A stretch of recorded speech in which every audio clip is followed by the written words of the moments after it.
Hi all. This module is about giving effective feedback to group members. So feedback is information about the quantity or quality of the group's work, an assessment of how effective the group is at accomplishing its task, or an evaluation of an individual group member's performance. Feedback can be positive or negative, and it can be directed to individuals or to the group as a whole.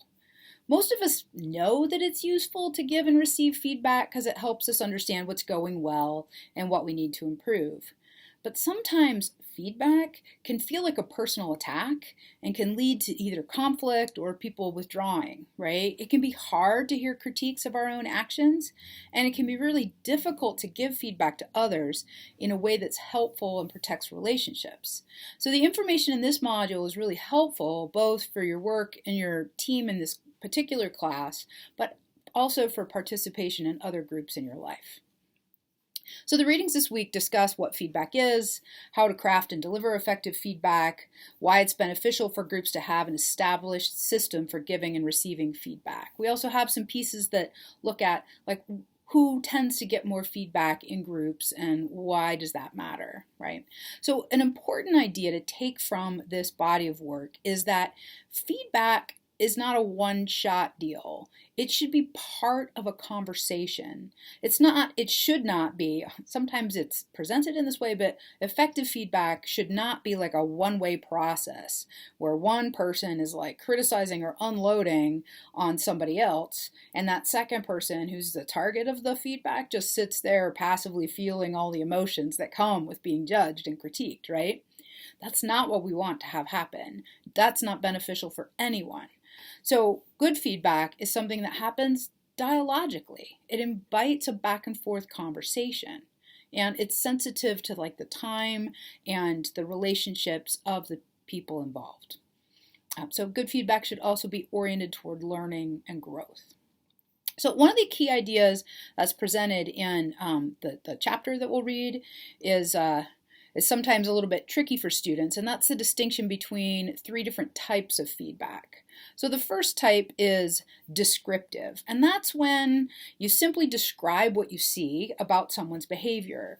An example of descriptive feedback would be, I notice that we never start our meetings on time. We're always 10 to 15 minutes late, right?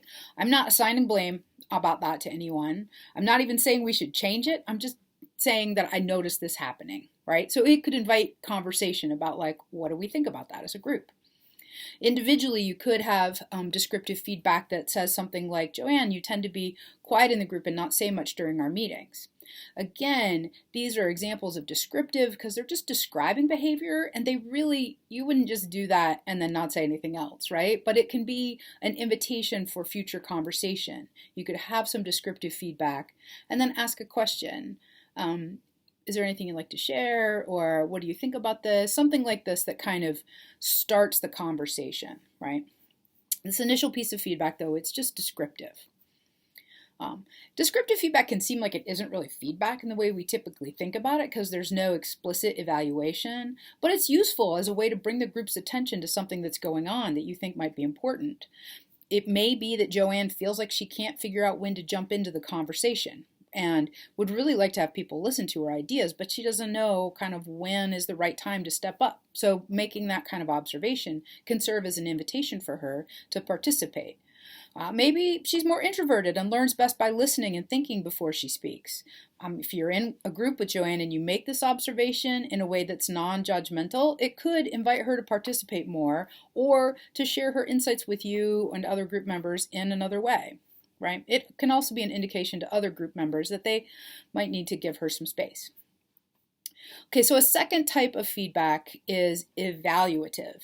This is when you describe a behavior and evaluate it as either positive or negative. So an example of evaluative feedback could be something like, Chris, you contribute a lot of ideas to our group, but sometimes there isn't time for anyone else to talk, which isn't really good for our group climate. Here you're describing Chris's behavior and evaluate it as having a negative impact on other group members. So this feedback is negative because it's a critique of Chris's behavior, but it's not presented as a personal attack. Evaluative feedback can also be positive. You could say something like, our team is doing a really great job of getting things turned in on time and getting good grades on our assignments, or getting good performance reviews from our supervisor, right? So these are evaluative, and it's describing what's happening and assigning some sort of value to it, positive or negative value. So the third type of feedback is prescriptive, which adds in a comment about what you think ought to happen differently. So going back to our example of Chris, you could offer prescriptive feedback to the group by saying something like, it seems like we don't do a good job of making sure everyone has equal say in our group. I think we should try going around the circle and giving each person a chance to talk before we make a decision. Or I think we should implement this sort of decision-making process rather than doing what we're doing now, right? So this is evaluating a behavior as negative, but also adding in a suggestion for improvement. So a lot of our popular ideas about feedback just focus on this third type, this sort of prescriptive feedback, saying, here's something I see, it isn't going well, this is what we should do instead.